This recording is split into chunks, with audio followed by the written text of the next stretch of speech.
दोन गटामध्ये हाणामारी, दोघे जखमी. नगर तालुक्यातील घटना. अहिल्यानगर तालुक्यातील गुंडेगाव शिवारामध्ये दोन गटात हाणामारीची घटना घडली असून यामध्ये दोघे जखमी झालेत. या प्रकरणी परस्पर विरोधी फिर्यादीवरनं अहिल्यानगर तालुका पोलीस ठाण्यामध्ये गुन्हा दाखल करण्यात आला आहे.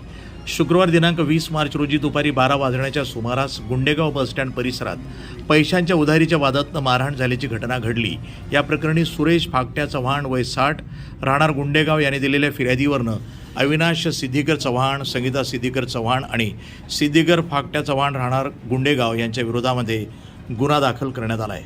फिर्यादीनं दिलेल्या माहितीनुसार उसने दिलेले पैसे मागितल्याच्या कारणावरून संशयित आरोपींनी शिवीगाळ करत लाथाबुक्क्याने मारहाण केली. तसंच एकानं लाकडी दांडक्यानं डोक्यात मारून जखमी केलं आणि जीवे मारण्याची धमकी दिली.